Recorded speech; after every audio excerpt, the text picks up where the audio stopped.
بنبدأ قصتنا في مدينة اتش. بننتقل وقتها لحمام السباحة، والجماعة عايش حياته والحياة فل وعشرة. بنلاقي وقتها بنت مع صديقها وبتقول له صور لي صور كويسة، فبيقول لها صديقها عيب عليك ده مجالي. بتقرب البنت منه وبتكلمه، وعلى كده ساعدني في ده لبقية حياتنا. بيقول لها اكيد انا هكون معاك لبقية حياتنا وهظبطك في الصور الجميلة ما تلاقيش. في الوقت ده بيلاحظ الفتى ان السماء غيمت فجأة، وبيظهر بعدها الكثير من اشارات التحذير قدامه. بيترعب الفتى وبيسأل لو كانت شايفة الاشعارات التحذير اللي في السماء، ووقتها بيعرفوا النظام ان هذه المنطقة انتقلت لبعد تاني وهيبدأ ينقل الوحوش بعد كام ثانية. بتشاهد البنت ده ومش فاهمة هو ايه اللي بيحصل، فبيقول لها الفتى ان هم اكيد بيتخيلوا بعد ايقافهم في لعب الرياضة. وبعد فترة بينتهي العد التنازلي، وبيظهر بعدها شق في السماء، وبينزل بعدها وحش على الفتى وبيدمره. بيترعب بعدها الجماعة من اللي بيحصل وبيحاولوا الهرب، فبيهجم الوحش على اتنين بالرماح وبيقتلهم. بيهرب الفتى وقتها بسرعة، والبنت بتدعي عليه عشان يساعدها وما يسيبهاش لوحدها. بيلاحظوا بعدها الوحش وبيخرج رمح وبيستعد للهجوم. بيشوفوا وقتها الفتى الوحش مستعد للهجوم عليهم،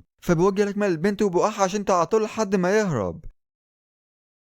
بيهرب بعدها الفتى بأقصى سرعة وبيقفل الباب عليهم. بيظهر بعدها الوحش قدامها وبيستعد وبيهجم عليها بقوة مدمرة، ولكنها بتختفي من قدامه. بيستغرب الوحش، ولكنه بيلاقي بعدها فتى واللي بيكون أنقذها منه، وده يا صديقي هو جيم فينج.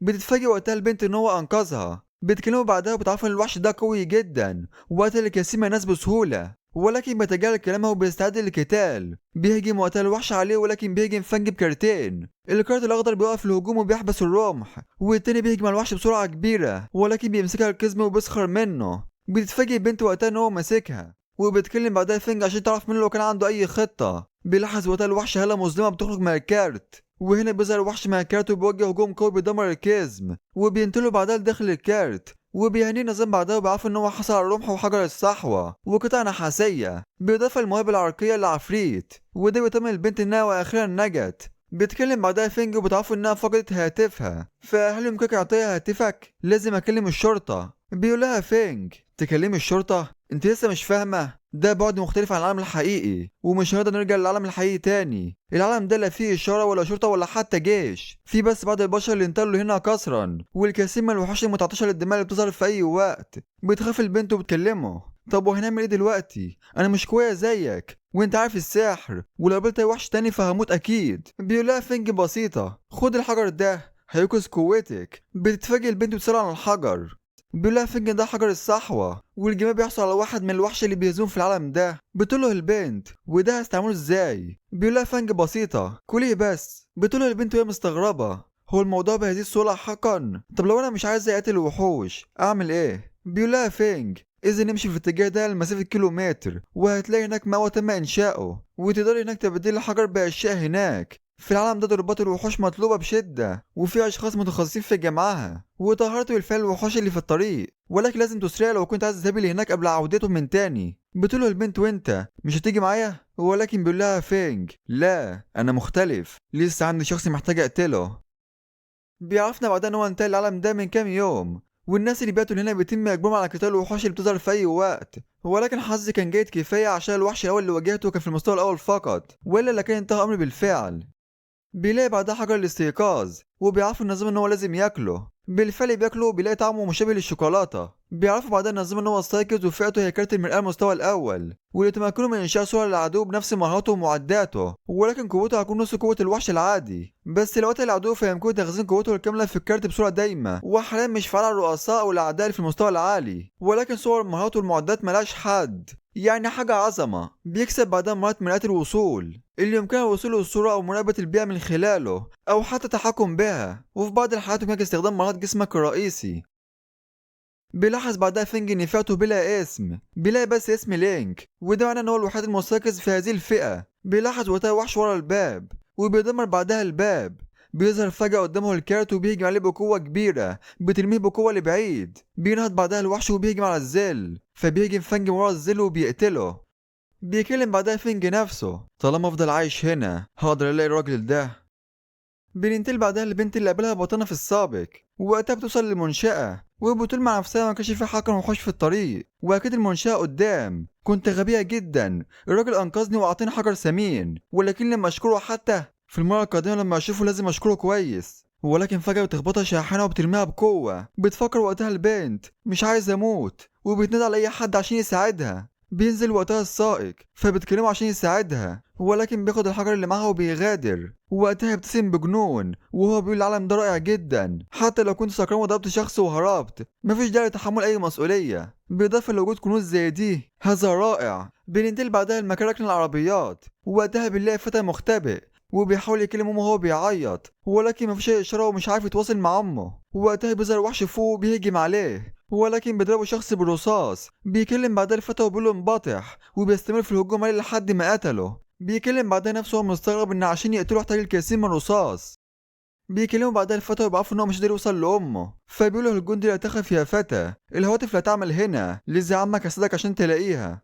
ولكن بيظهر فجأة سامي بيتجه لعنده، ولكن بيختفي في الوقت المناسب. بيكلم بعدها الفتى وبيقول له استخبى هنا.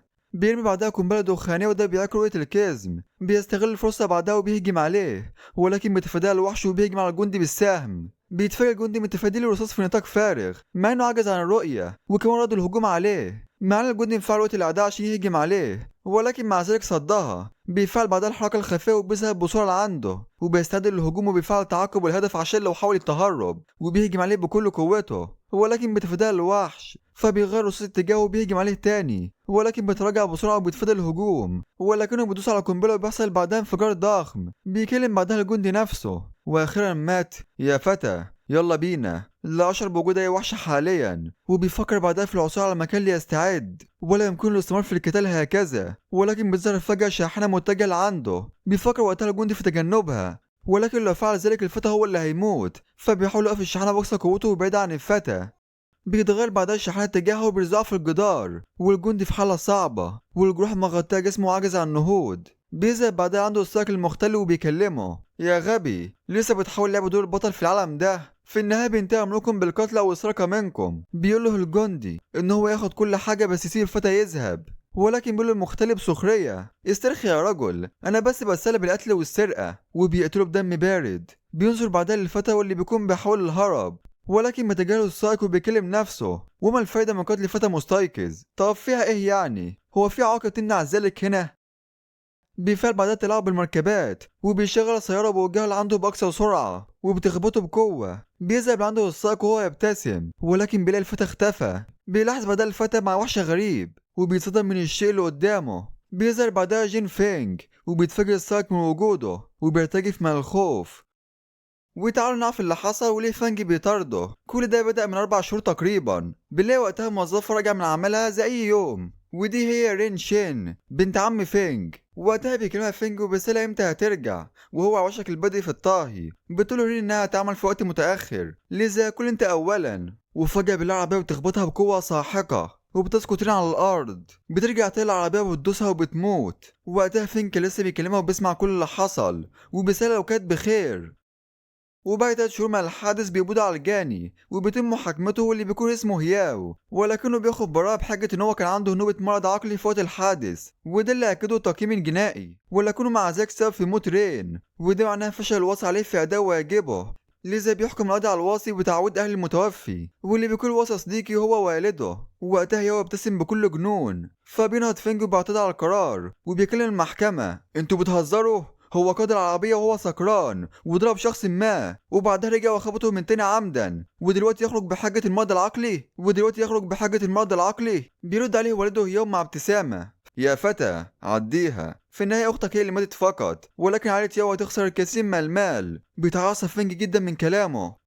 ونرجع للوقت الحالي، ووقتها فينج يستشيط من الغضب وبيمر بعدها الوحش بالهجوم. فبيندفع الوحش اللي عنده بكل قوته. بيفعل وقتها وقوته وبيسخر منه وبيهجم بعربية على الوحش، ولكن بيتفادى الوحش بسرعة كبيرة وبيهجم عليه بعدها بقوة مدمرة وبسرعة خارقة. فبيستعمل قوته وبيستعمل السيارات كدارع، ولكن الرمح بيخترق كل السيارات بقوة ساحقة وبيهجم عليه. ولكن بيفعل نقل الفضاء وبيتجنبها في الوقت المناسب. بيتحكم بعدها فينج في ظله وبيلاقي دم على الحائط، وده معناه ان الهجوم وصل لعنده. ولكن هو فين؟ بيرد عليه بعدها الجندي وبيعرف ان في السيارة عند الباب الرئيسي. بيظهر بعدها قدام فينج اضواء سيارة، وبيندفع عنده بأقصى سرعة وبيقول له بكل سخرية: ودلوقتي انتهى أمرك. ولكن بيفعل مئات الزلال وبيخرج سيارة وبتندفع عنده بأقصى سرعة وبيخبطوا في بعض بقوة كبيرة. بيظهر بعدها ياو خارج العربية وهو زاحف وجسمه كله إصابات وبيحاول بأقصى قوته يهرب من المكان، ولكن بيظهر فينج قدامه وبيدوس على إيده. بيكلمه بعدها فينج مع نظرة كلها غضب: انت بتحب تدوس الناس بالسيارات صح؟ وبيخرج بعدها سيارة. بيفكر وقتها ياو في طريقة للهرب وبيقوله بعدها: ياو انت اللي يمكنك قتلي، والدي موجود هنا ايضا وعنده اشخاص نخبة رافعي المستوى، ولو قتلتني اكيد والدي هيقتلك. ولكن بيتجاهله ياو بينط الاعلى وبيشغل السيارة وبتندفع السيارة عنده باقصى سرعة. بيحاول ياو وقتها ينقذ نفسه وبيكلمه وبيعرف ان والده هو اللي كان بيقود السيارة في وقت الحادث، ولكن بيدوسوا العربية وبيموت. بيعرفوا بعدها النظام موت ياو وكسب كل مهاراته. بيكلموا بعدها فينج: بتبيع والدك فقط عشان تعيش، ولكن قريبا هتقابله ايضا.